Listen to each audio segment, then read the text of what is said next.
오늘 말씀은 죄에서 자유를 죄에서 자유를 이라는 제목으로 오늘 말씀을 전하도록 하겠습니다. 동물의 왕 사자는 다른 모든 동물들보다 힘이 세고 강력한 이를 가지고 있고 날카로운 발톱을 가지고 있습니다. 그런데 그런 것들이 가지고 있다고 해서 그냥 으르렁거리기만 하면 다른 동물들이 다 찾아와서 나를 잡아 드세요 하면서 그렇게 오는 것이 아닙니다. 이 만물의 동물의 왕도 사냥을 해야 됩니다. 사냥하기 위해서 달리기를 해야 되고 열심히 달려서 먹을 것을 붙잡는 그런 수고를 해야 됩니다. 근데 하나님은 사자에게 힘도 주시고 이빨도 발톱도 이렇게 주셨는데 조금 아쉽게도 오래 달릴 수 있는 능력을 주시지 않았습니다. 이 고양이과 동물들은 한 300m가량 전력 질주를 하면 자칫 잘못하면 뇌혈관이 터질 수 있다고 합니다. 그래서 가다가 이렇게 멈춰야 됩니다. 그래서 한 200m 안에 승부를 봐야 성공을 할 수가 있습니다. 얼룩말이나 다른 초식 동물들은 빠르게 달릴 수 있을 뿐만 아니라 지속적으로 달릴 수 있습니다. 그래서 거리만 유지하면, 충분한 거리만 유지하고 있으면 사자가 저 앞에 있어도 사자가 나에게 오는 모습을 보고만 있어도 잡힐 확률은 없습니다. 도망가면 되니까. 그래서 사자는 그가 할 수 있는 전략은 몰래 접근하는 것입니다. 몰래 접근해서 방심하고 있을 때 속도를 이용해 달려들어서 속도 붙여서 도망가기 전에 붙잡는 것이 사자가 이길 승산이 있는 것입니다. 그래서 초식 동물들에게 가장 큰 적은 사자라기보다는 방심입니다. 방심하면 잡히는 것입니다. 초식 동물들에게 가장 큰 무기는 깨어 있는 것입니다. 그러면 위험에서 벗어날 수가 있습니다. 베드로전서 5장 8절 말씀 같이 읽겠습니다. 근신하라 깨어라 너희 대적 마귀가 우는 사자같이 두루다니며 삼킬 자를 찾나니. 네, 우리에게도 우리를 집어삼키기 위해서 호시탐탐 노리고 있는 사자 같은 마귀가 있습니다. 우리는 늘 이것을 경계해야 됩니다. 종교개혁의 위대한 일을 이루어냈던 마틴 루터가 어느 날 꿈을 꾸었습니다. 사탄이 루터와 루터를 추종하는 세력을 괴멸시키기 위해서 작전을 세우고 군사를 파송했다는 겁니다. 그리고 나서 돌아와서 그 돌아온 군사들로부터 보고를 받는 꿈이었습니다. 첫 번째 마귀가 들어왔습니다. 수령님, 저는 핍박을 받아서 사막을 걸어가고 있는 예수쟁이들에게 사자를 보냈습니다. 그랬더니 놀랍게도 예수쟁이들이 사자 앞에서 평화롭게 기도를 하고 있는 것입니다. 두 번째 마귀가 와서 또 보고를 합니다. 수령님, 저는 바다에서 배를 타고 고생하며 항해하고 있는 예수쟁이들에게 폭풍을 내렸습니다. 그래서 배가 깨졌는데, 그런데 그들이 그 암초에 올라가서도 찬송을 부르고 있지 않겠습니까? 세 번째로 들어온 마귀가 보고합니다. 수령님, 저는 예수 믿는 사람들이 모이는 교회로 찾아갔습니다. 그리고는 10년 동안 그 교회 모든 일이 잘 되도록 하고 평안하도록 만들어 주었습니다. 그랬더니 나중에 보니 그들의 육과 영이 전부 썩어버렸습니다. 어쩌면 우리에게 형통함, 평안함 이런 것이 우리를 죽게 만드는 요인이 될 수가 있습니다. 다윗의 인생은 늘 위기가 있었습니다. 어린 시절 목동으로 지낼 때에는 양들을 뺏어가는 짐승들과 싸우느라고 그의 생명이 위태할 때가 있었습니다. 또 아버지 심부름으로 전쟁하는 곳에 갔다가 골리앗을 보고는 마음에 겁도 없이 달려가서, 그때도 상당히 위험할 때 아닙니까? 적은 베테랑 군인인데 거기 가서 싸우는 그런 모습 속에서도 참 위험한 그런 순간이었습니다. 그 이후에 사울 왕에게 수없이 쫓겨다니며 죽을 위기를 넘기는 그런 어려운 순간들을 지냈습니다. 사울 왕이 죽고 나서도 12지파를 하나로 묶기 위해서 하나로 통합하는 작업을 했습니다. 그런데 내부적으로는 요압이라는 인물이 있고 또 많은 그런 이권 다툼 속에서 그 12지파를 하나로 묶는 그 작업이 얼마나 어려웠겠습니까? 그러면서 긴장하고 신경 쓰고 수많은 어려움들이 있었습니다. 또 다윗은 주변 나라들을 평정하고 정복하는 그 일을 하나님이 맡기셔서 늘 전쟁을 치렀습니다. 늘 나가서 전쟁터에서 그렇게 지내는 동안 얼마나 위험한 순간들, 일들이 많았겠습니까? 그런데 나이가 50이 되기까지 그런 치열한 환경 속에서 살아오는 동안 다윗은 오히려 속에 있는 육의 정욕들이 올라와서 다윗을 사로잡아 버리는 그러한 일들이 오히려 막을 수가 있는 그런 것들로부터 지켜낼 수 있는 그러한 삶이 되었습니다. 오히려 세상적인 그리고 대외적인 그런 치열함들이 내면에 있는 육적인 욕구들을 누를 수 있는 그런 환경이 되어버렸습니다. 그래서 그 많은 시간 동안 다윗은 물론 하나님 앞에서 그의 영혼을 지켜냈겠지만 그런 죄로부터 좀 지켜낼 수 있는 삶을 살아왔습니다. 그래서 우리 다윗은 하나님을 예배하고 거룩하고 성결하고 말씀을 사모하고 얼마나 그런 거룩한 삶의 본이 됩니까? 근데 그랬던 다윗이 그가 변화되는 시점이 찾아옵니다. 그때가 바로 오늘 우리 읽은 말씀 사무엘하 12장, 11장 이때 간음죄를 지으면서 다윗은 인생의 많은 변화들이 찾아오게 됩니다. 이전까지 경험해 보지 못한 다윗, 이전까지 다윗이라면 상상도 못할 일들, 그런 일이 갑자기 다윗 앞에 나타나게 됩니다. 근데 그 시점하고 딱 맞아떨어지는 것이 그의 인생이 좀 편안해질 때, 그의 치열하던 그 인생이 좀 편안함을 누리기 시작할 딱 그 시점입니다. 우리 사무엘하 11장 1절 말씀을 같이 읽어보도록 하겠습니다. 그 해가 돌아와 왕들이 출전할 때가 되매 다윗이 요압과 그에게 있는 그의 부하들과 온 이스라엘 군대를 보내니 그들이 암몬 자손을 멸하고 라빠를 에워쌌고 다윗은 예루살렘에 그대로 있더라. 네, 이스라엘 지역 그쪽 지역에서는 겨울에는 전쟁을 하지 못합니다. 추워서라기보다는 비가 많이 옵니다. 우기이기 때문에 비가 오면 사실 싸우는 사람이나 공격하는 팀이나 다 어렵기 마련입니다. 그래서 쉬었다가 이제 봄이 되면 다시 전쟁을 하게 되는데 이때는 봄이 되어 전쟁을 하는 시점이 왔는데도 다윗이 나가지를 않습니다.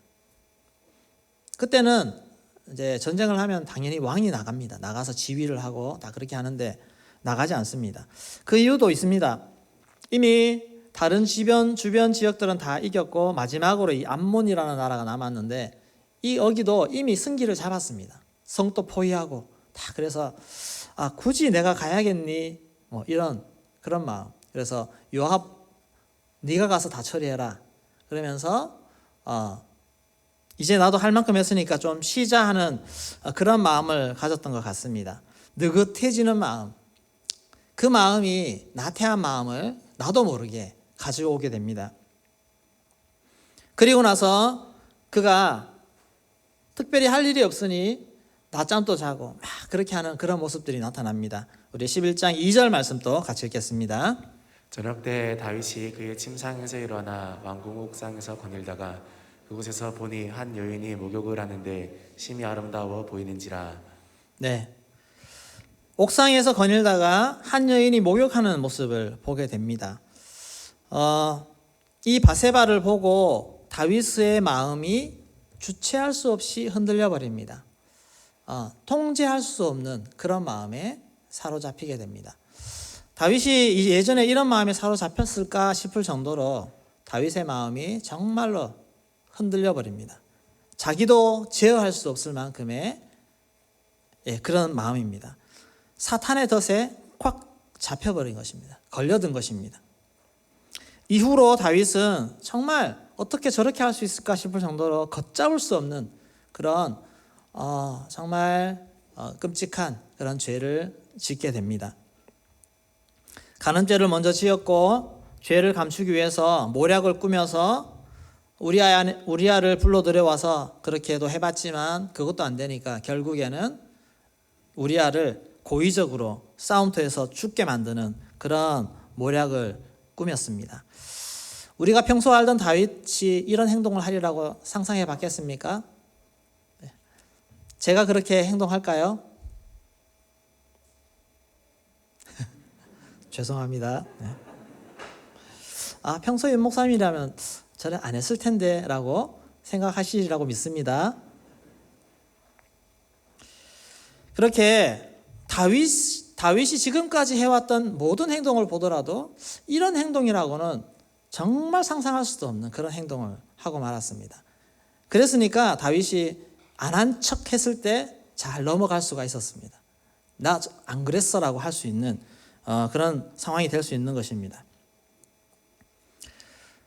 당시에 여러 왕들, 세상 왕들이라면 흔히 그런 일들은 충분히 할 수도 있겠지만 다윗이라고 하면 설마라고 우리가 생각할 수 있는 그런 충격적인 일입니다. 이것은 무엇을 보여줍니까? 죄에 넘어지는 데는 누구도 장담할 수가 없습니다.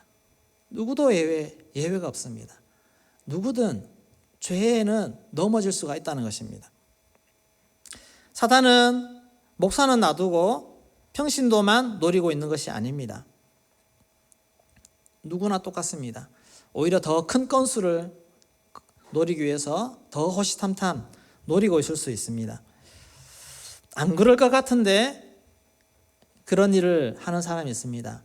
여러분 혹시 여러분들도 나는 주변 사람들에게 안 그럴 것 같은 사람으로 보이지만 속으로는 여러 가지 참 많은 것들을 행하고 있지 않습니까? 오늘 좀 그런 분들이 계시다면 좀 하나님 성령께서 말씀해 주셔서 내 마음을 보게 하시고 찔림을 받아서 그것을 풀어내고 회개하는 역사가 나타나기를 소망합니다. 우리 안에 있는 모든 가식들, 모든 숨겨놓은 죄악들이 다 드러나는 역사가 나타나기를 소망합니다. 저분은 도박 안 할 것 같은데, 저분은 음란문 안 볼 것 같은데, 혹시 이런 그런 모습 속에서 내가 지금 행하고 있는 것보다 과하게 선해 보이고 과하게 거룩해 보이는 그런 모습으로 우리가 살고 있다면 우리는 정말 가면을 쓰고 있다고 생각하시면 됩니다. 그런 모습에서 우리가 빠져들지 않으려면 우리는 항상 경계하고 나 자신을 살펴야 됩니다. 또 혹시나 그런 데 빠져 있다 할지라도 그대로 두시면 안 됩니다. 이거를 해결하셔야 됩니다.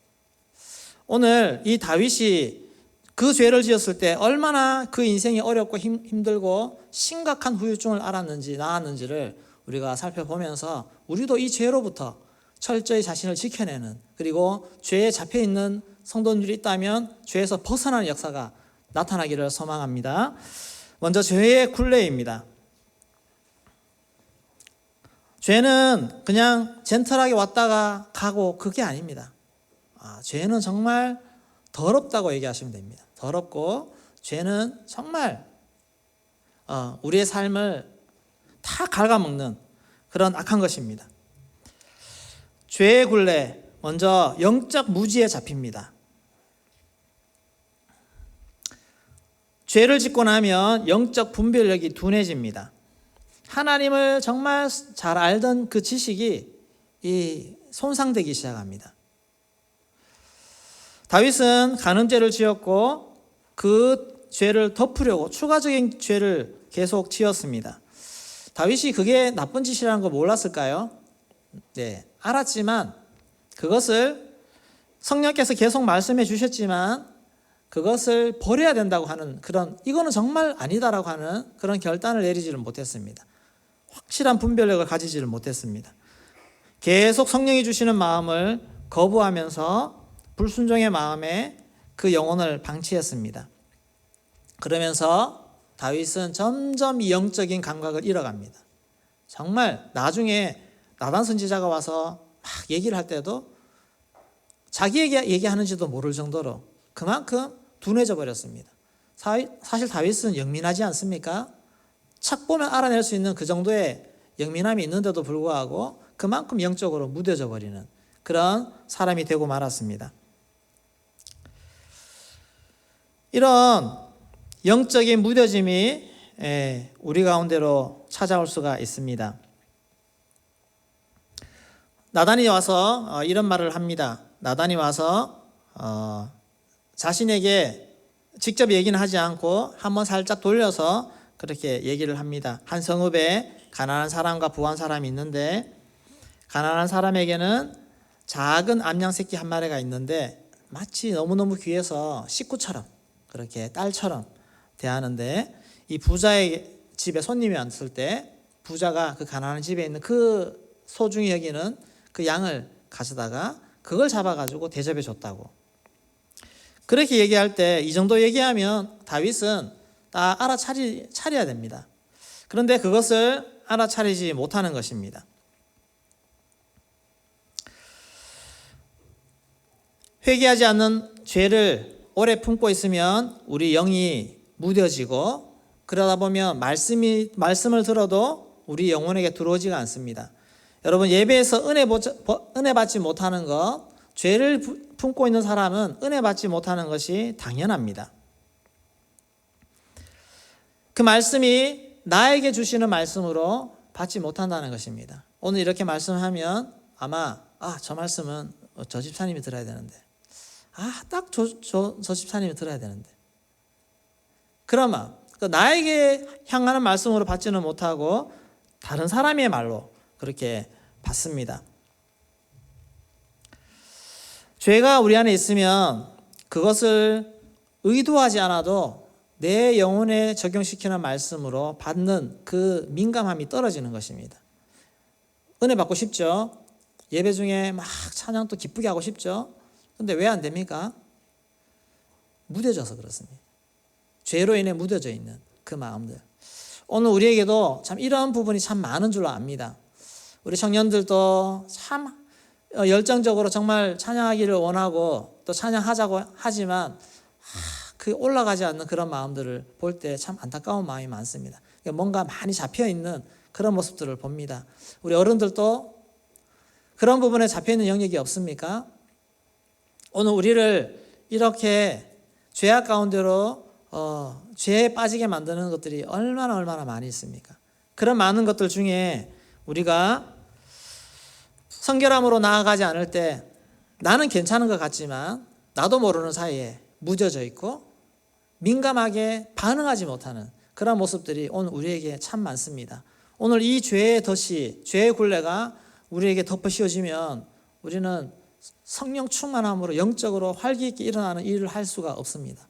우리가 그래서 이 죄를 해결하는 것이 영적으로 부흥하여 살아나는데 가장 먼저 해야 되는 것은 죄를 해결하는 것인 줄로 믿습니다. 죄를 회개하고 죄의 굴레를 벗겨내고 나면 우리 영혼은 막 살아오를 것입니다. 영적인 온도가 막 끌어오를 것입니다. 그래서 누구 할 것 없이 이 죄의 문제를 심각하게 보고 나를 잘 살펴서 이번 기회에 정말 죄를 더 벗겨내어서 거룩함으로 영적으로 살아나는 그 역사가 오늘 우리에게 나타나기를 소망합니다. 두 번째, 죄의 굴레로 위선을 행합니다. 다윗은 예배에 가장 열정적인 사람이 아닙니까? 다윗은 수많은 찬양을 지었습니다. 당시만 해도 제사만 드리면 됐습니다. 그냥 소 끌고 와서 양 끌고 와서 제사 드리고 하면 충분했습니다. 근데 다윗은 새로운 예배를 만들었습니다. 무슨 예배입니까? 찬양을 드리는 것입니다. 막 찬양을 드리는데 곡도 막 만들어내고 다윗은 작곡도 많이 했습니다. 가사도 쓰고 곡도 만들고 악기 연주도 하고 많은 것들을 했습니다. 오늘 우리처럼 아마 주일도 예배드리고 매일 새벽에도 매일 아침 저녁으로 거기도 그때도 예배를 드렸습니다. 그럴 때 예배할 때마다 찬양대를 조직해서 찬양을 드리고 그렇게 예배를 드리면서 이 다윗은 얼마나 기뻤겠습니까? 자기가 열정적으로 하나님 앞에 드리는 예배를 만들고 거기서 예배하고 찬양하며 기뻐하는 그 다윗의 모습이었습니다. 그런데 다윗이 간음죄를 딱 지은 이후에 그 예배를 싹 끊었을까요? 어제 죄를 지었어요. 오늘 나 뭔가 죄 지어서 마음이 찔려서 내 예배 못 드릴 것 같아. 그렇게 나오지 않았지 않겠습니까? 평소처럼 나와서 계속 그 예배를 드립니다. 그 예배를 드리면서 그의 마음에, 그의 표정에 어떤 모습이 나올까요? 막 회개하면서 눈물 흘리며 그렇게 기도하고 하나님께 예배했을까요? 그렇지 않습니다. 평소와 같은 모습으로 그냥 예배를 드리는데 그 모습이 하나님 앞에서 이게 가식이라는 것입니다. 가식. 그리고 우리아를 죽이려고 계획하면서 머릿속에 계획하면서도 그는 여전히 예배 자리에 나왔습니다. 그리고 하나님 앞에 똑같이 예전과 똑같은 모습으로 예배를 드립니다. 그 기간이 1년입니다. 1년. 바세바의 그 아이가 태어나서 그렇게 나단이 와서 해결하기까지 1년이 걸렸습니다. 1년 동안 다윗이 드린 그 예배는 뭡니까 그러면? 죄를 품고 있으면서 하나님을 예배하고 찬양하고 거룩한 척하는 그 모습은 무엇입니까? 이게 위선입니다. 가식입니다.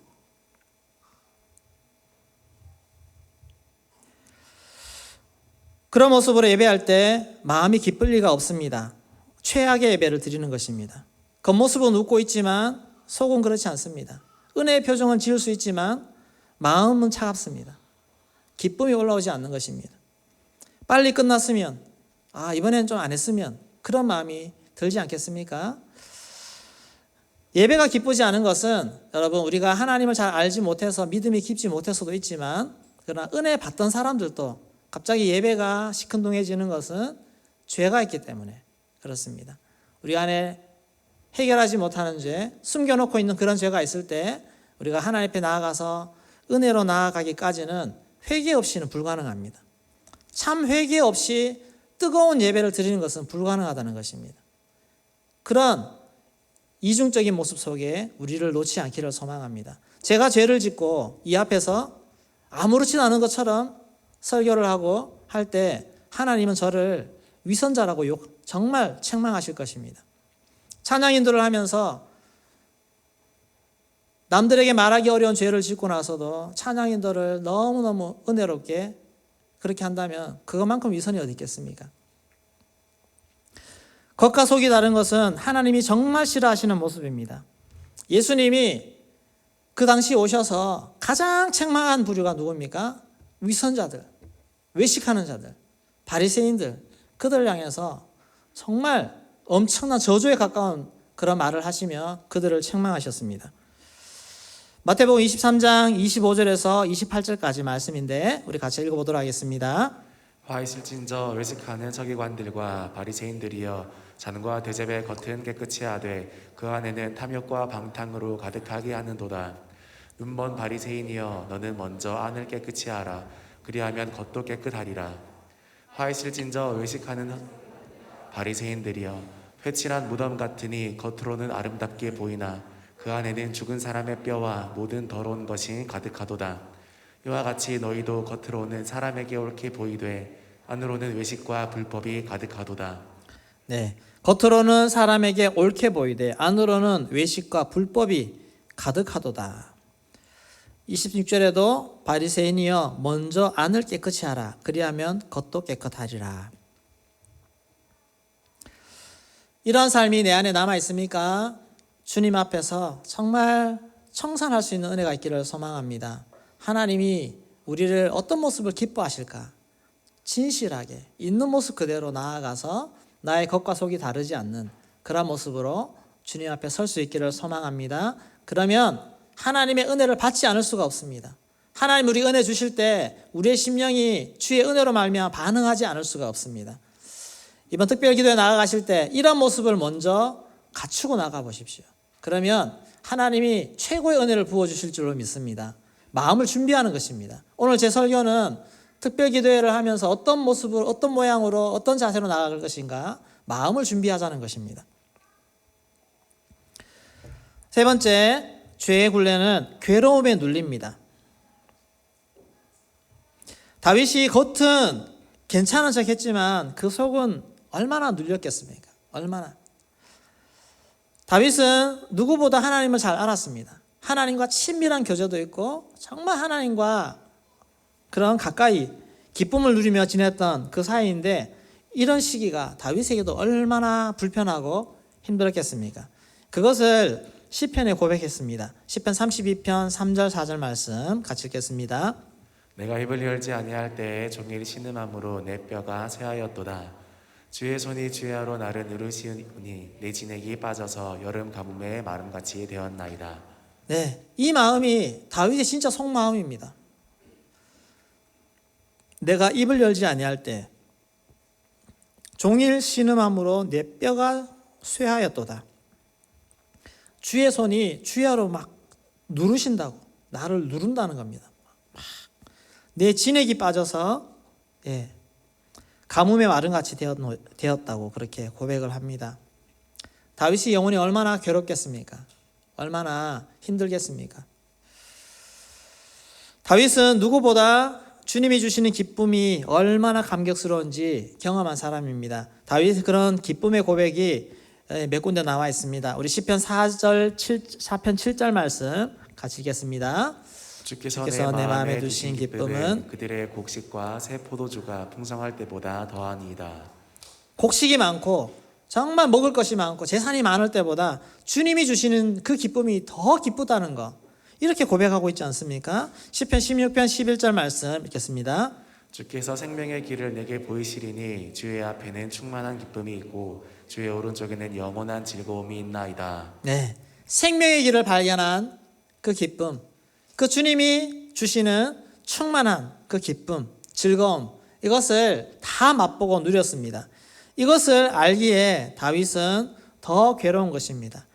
숨길 때마다, 숨기고 있는 그 순간 얼마나 고통 속에 신음하고 있겠습니까? 이런 상태로는 정말 괴로워서 살기 어렵습니다. 여러분, 죄를 숨기고 괴로운 마음이 있다면 그래도 다행입니다. 죄를 숨기고 드러내지 않고 있을 때 그것 때문에 찔리는 마음이 있고 양심이 찔리는 마음이 있다면 그나마 다행입니다. 양심이 살아있는 것입니다. 하나님께 나아가서 터놓으시면 됩니다. 근데 그것마저 느끼지 못하면 우리의 영혼은 정말 심각하게 많이 죽은 것입니다. 하나님 앞에서 죽은 영혼일 수도 있습니다.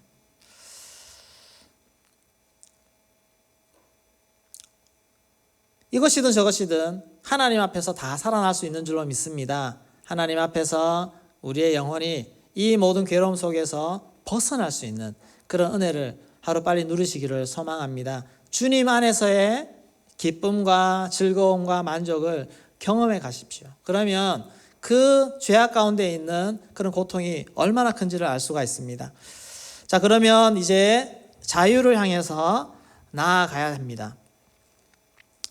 고통 속에 있는 다윗을 향해서 손을 먼저 내미신 분은 하나님이십니다. 하나님이 때를 보고 계시다가 이제는 다윗을 건져내야 되겠구나 해서 나단 선지자를 보내게 됩니다. 자유를 얻기 위해서는 무엇을 해야 합니까? 하나님 말씀을 들어야 됩니다.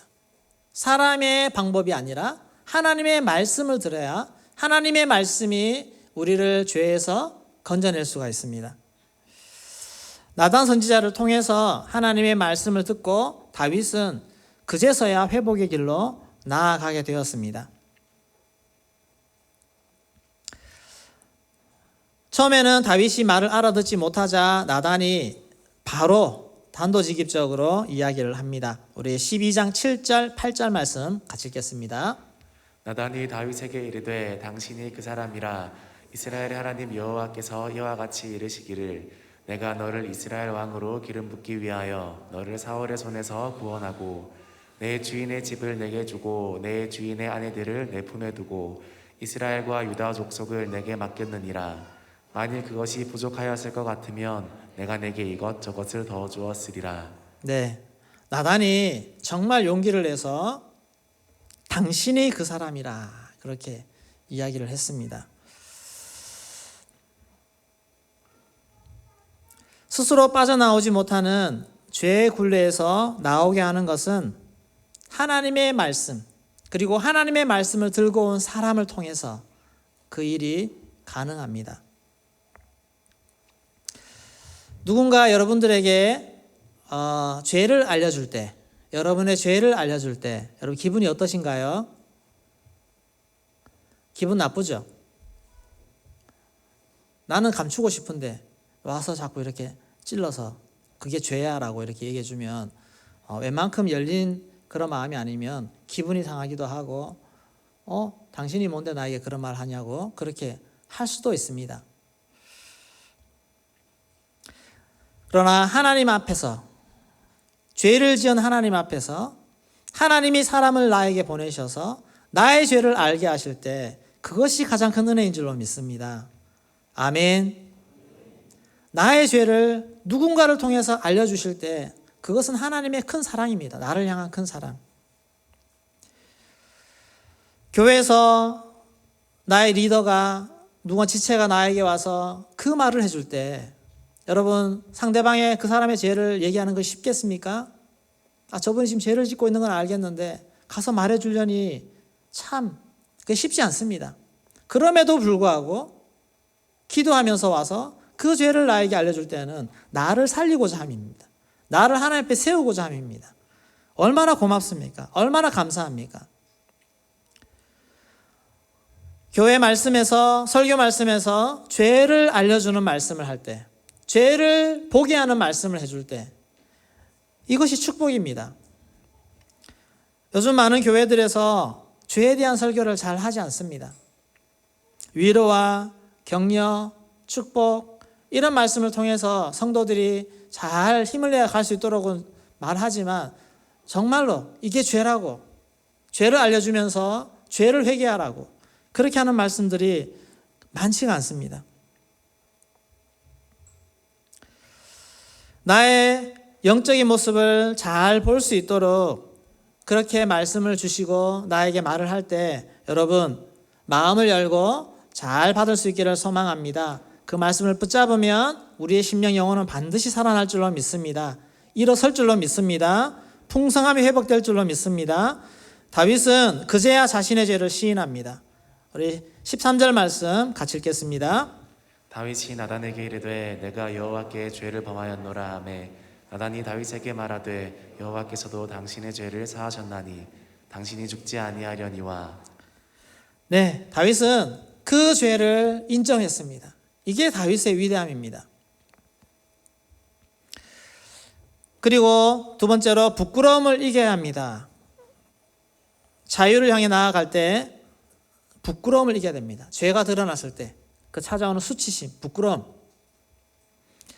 나단 선지자가 다윗 왕에게 말하는 그 자리, 그 상황을 살펴보면 두 사람만 있지는 않았을 거라고 생각합니다.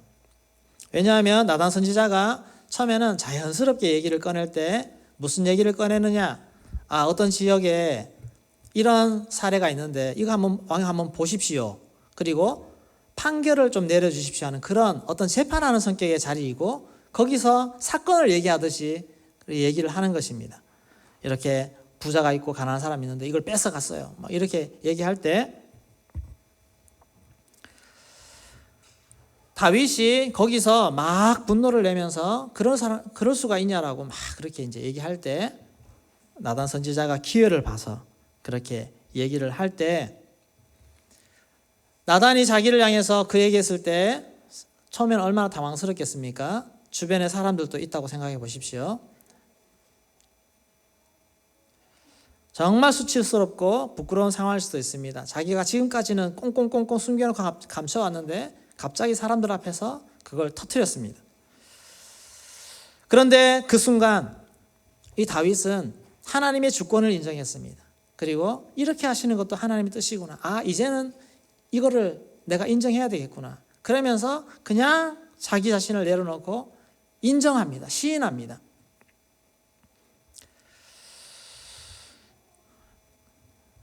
우리가 또 다른 사람을 알고 있습니다. 사울 왕은 자신의 잘못을 지적하는 사무엘을 향해서 끝까지 변명하면서 자기는 이렇게 해서 이렇게 했습니다라고 변명합니다.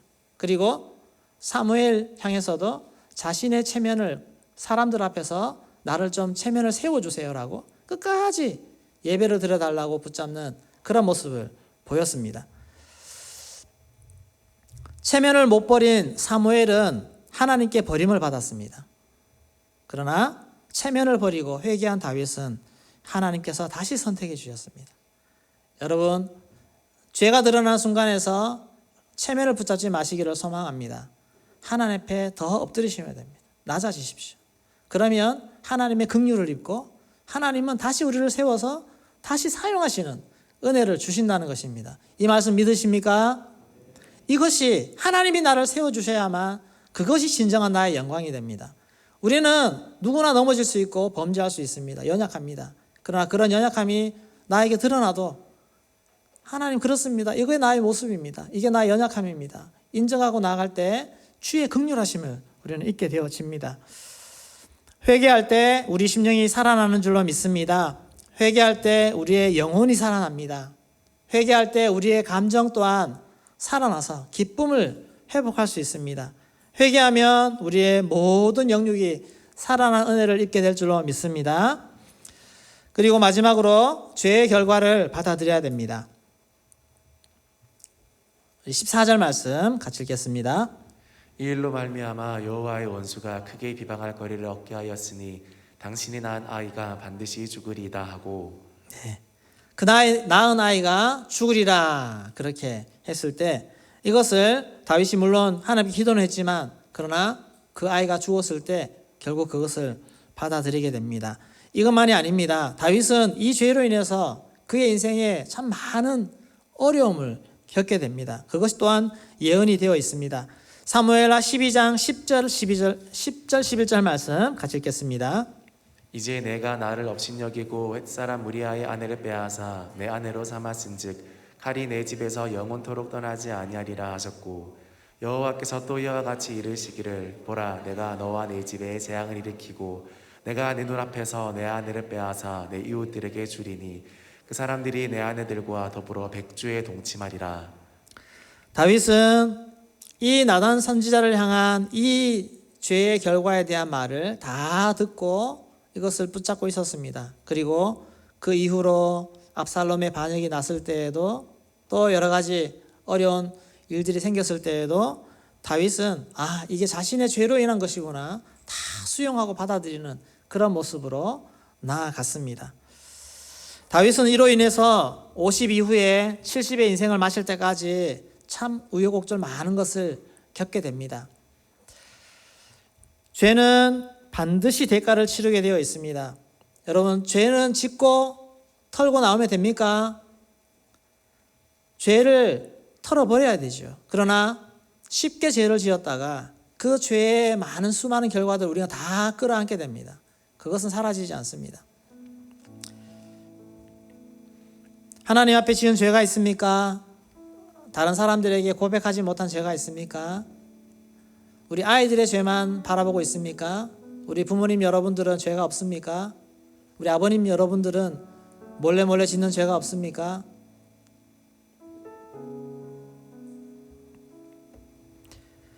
정욕의 죄는 더 위험합니다. 다윗은 다른 모든 거 가졌지만 이 정욕적인 죄를 이기지 못해서 그의 인생이, 그의 자녀들이 얼마나 큰 어려움을 겪습니까?